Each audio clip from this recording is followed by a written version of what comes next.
Good morning mga kabislan. So dito po tayo ngayon sa Calawag, Quezon. Yan. So new property na naman tayo mga kabislan.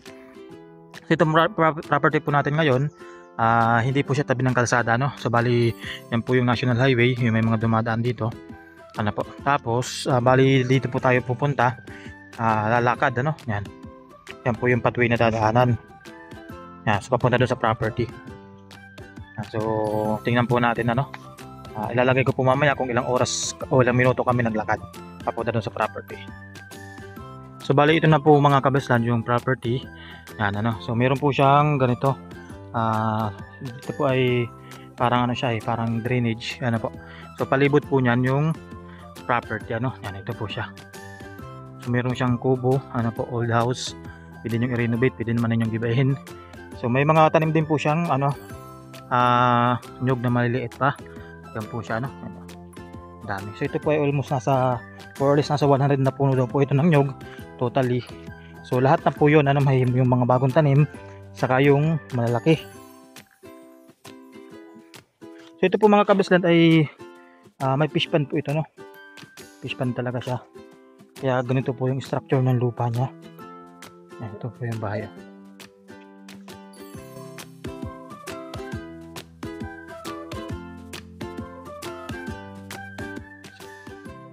Wala po itong titulo mga kabisland, ano po. Pero ito po ay yung mga karatig meron po. So ito po ay meron ng application sa BIPAR. Kaya pwede naman po siyang applyan din ng title. And meron po siyang ganito. Tubig alat po ito, no? Tubig alat po ito mga kabisland. Yung mga kubo ni tatay. So pupunta po tayo dito, ano, sa loob dito.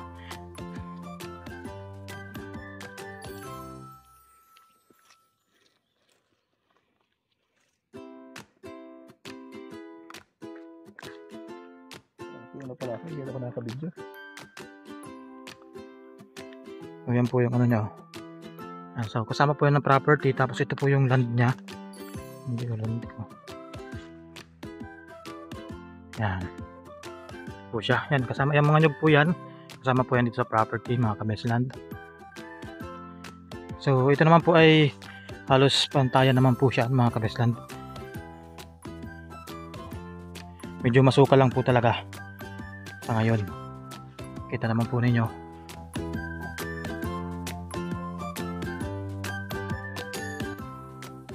So simula po sa National Highway, naglakad po kami ng mga 8 minutes, ano po, papunta dito sa property. So meron pong pathway na dinaanan.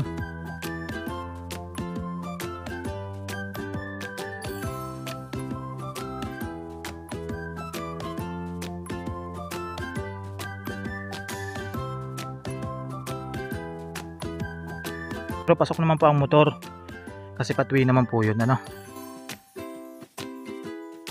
So yan, from ano po, from town proper ng Calawag. So pagaling na po sa highway, mga 10 minutes drive din po yun, ano po, sa National Highway. Yan. Ang ganda po nito mga kabislan, kung kayo po ay naghahanap ng fish pond, ano, na mura. So medyo madami lang pong, makalat lang po. So kasama din po natin yung may-ari ng property, ano. So ito po yung fish pond na mga kabisland. Ito na po siya. So hindi lang natin masyadong makita. Malinis ba to, sir? May malinis doon. Ito, start na po yan ang fish pond mga kabisland. Yan, so ito po, tingnan na natin yung ano. Tingnan natin yung fish pond. Ito na po yung fish pond nya. Yan. Yan po yung kapang ano ng fish pond, ano. So ano po yung inalagaan dito dati? Hipon? Sugpo. So hipon daw po yung inalagaan nila dito before. Ano po? Saan po galing dito yung tubig? Pa ganon. So doon ang gagaling po yung tubig ng dagat. Ano po? Yan. So ang gagawin na lang po natin dito,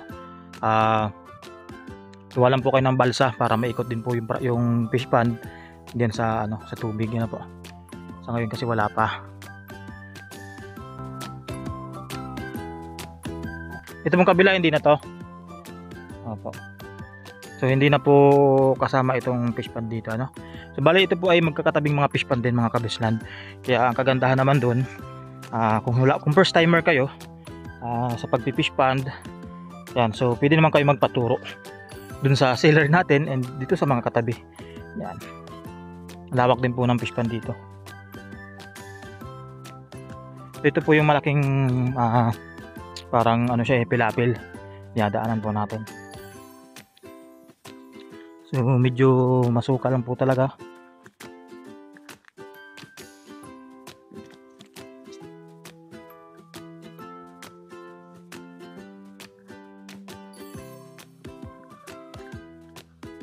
Kung galing po kay Manila, Metro Manila mga kabeslan at pupunta kayo dito sa property, 6 to 7 hours drive po yan. Ano po. So ang meet up natin ay sa Jollibee Calawag. Tapos from Jollibee Calawag, drive lang po tayo ng mga 8 to 10 minutes sa National Highway. Papunta po dito sa, tapos maglalakad tayo ng mga 8 to 10 minutes din. Yan, so yan po yung seller po natin, yung owner, ano, yung nakabunit. So ito po yung papuntang dagat. Ano po, yan, dyan po siya. Papuntang dagat po yan. So hibas pa hibas po kasi ngayon kaya papunta doon, pero pag tide po yan, papasok ang tubig dito sa property. Ito na po yung fish pond niya mga kabisland. Ang ganda. Ito na po yung ano niya.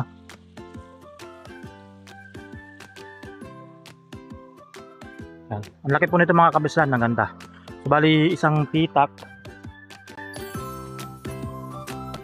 na malaki, yung nakikita po ninyo yung mga kabisland. Isang pitak na malaki na fish pond. So bali doon lang po tayo galing kanina sa may mga nyugan na yon. Doon tayo dumaan, ano po. So ito yung pinaka ano niya. Ito yung pinaka property po niya. So meron din po ditong ano mga kabisland, mga line ng kuryente. So wala na kayong problema sa line ng kuryente dito mga kabisland. So meron na sila dito. Pagdating po sa signal, meron din pong mga signal ng cellphone dito. Ano yung dito SIM, Globe saka Smart. Ano po. Ang ganda po nito. Ang napakaganda po nitong ano na to. Napakamura din po nito ng mga kabisland. Ano? Yan. So lahat ng karatig niya po dito, may mga titulo na rin yung ano nila, fish pond. So siya naman ay naka-apply na. Ano po?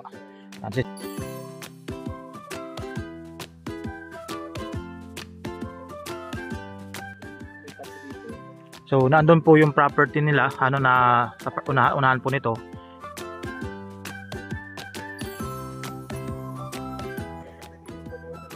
So kung halimbawa kayo po ay willing kayo na gusto nyo may mga fish pond, yung property na mabili po ninyo, so pwede nyo bilhin yon kabuuan.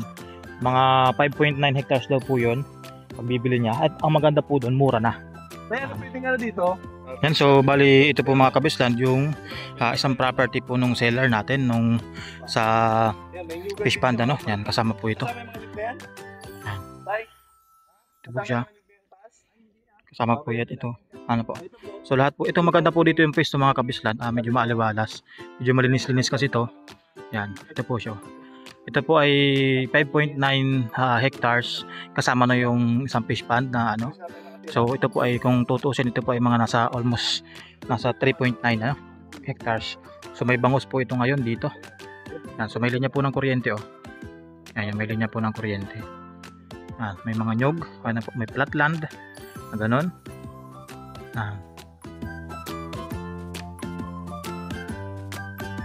Sa tubig, meron na po kayong pagkukunan. So mineral water na lang, ano po, sa labas.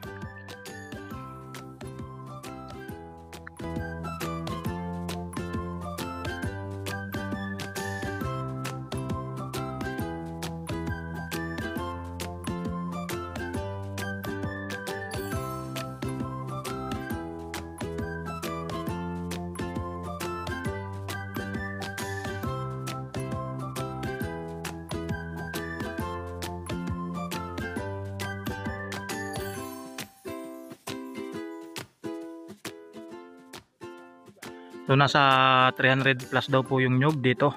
Ano po sa kalupaan dyan. Yan, ayon po kay tatay. Ayun po yung may-ari, oh. Nakabonet. So napakalaki po, napakaganda. So ito po ay parang naka-landscape na yung ano niya dito, ano. Ang ganda po niyan tingnan.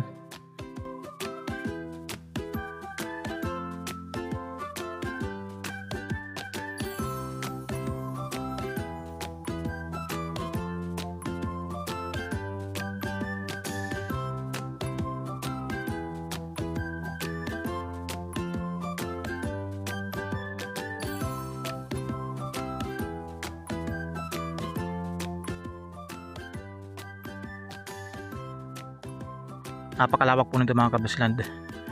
Yan, so ito po yung ano niya, land area niya. Ano po, may nyugan. So ang ganda po nito mga kabisland. Talagang malinis tingnan. Ano po, nakakaaya-ayang tingnan. Yan, kasama po natin si Murang Farmlat. Murang Farmlat. Bye Hirong Gala. Yan. Babiyahe po yan, Luzon, Visayas, Mindanao. So under the sun, ano? Yan. Yan po, ano, ang ganda po niyan, no? Palawak. So mas maganda po itong mga kabislan sa personal. Ano yan, makita po ninyo. Lalo na po ngayon, hindi masyadong mainit. Pero pag mainit po, ang ganda po nitong pagtingnan, ano po. Napakaganda. So yan po ay may bangus ngayon, ano, nahulog.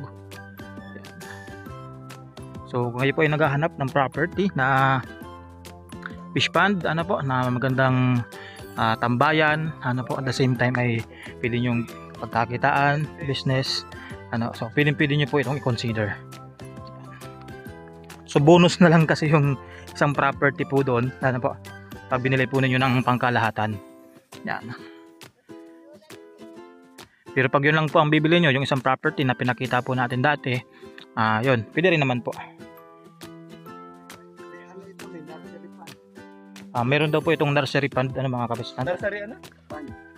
Ano yung type? Yung malaki-laki na kinukulungan ng ano? Pinagbabansutan? Malaki similya. Similya. Meron pa rin itong ano, parang nursery pond. Meron po itong ano daw, nursery pond, yung similyahan po ng isda, ano, ng alaga nila. Yung hipon, mga ganun. Ganda po nito mga kabislan daw. Ganda. May kuryente po, ano. Yan. Ito yung bahay, kasama na po yung sa bilihan. Kala tatay po yan. Tapos makita po ninyo yung mga tanim na nyug, oh. Ang gaganda po ng bunga. Ano po. Ganda po dito, maaliwalas. Ano, maliwas, malinis kasi po pagtingnan, ano. Yan, subali ito po mga kabislan, yung prinsa niya, no. Yan, so cemented na po siya, maganda. Yan po siya. Dito po sila nagpapalabas, nagpapapasok po ng tubig. Galing po sa tubig dagat. Yan. So yung isa po, bali ano lang po yun, kahoy lang po yung prinsa nun, ano, yung isang property, yung 2 hectares na fish pond. Ito po ay cemented na po siya. Yan, kaya parang ito yung mas pinukusan po ni seller, ano, napagandahin talaga siya. So yun po yung ano pala sinasabi ni seller na ano, yan, yung nursery, ano, nursery na pond, yung nasa unahan na yun. Yun po siya.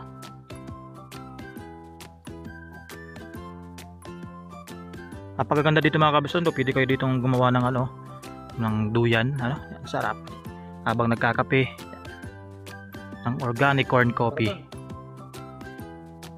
Yan, so hanggang dito na tayo mga kabislan. Schedule lang po tayo ng tripping kung gusto po ninyong makita itong property. God bless po sa lahat. Ingat po palagi.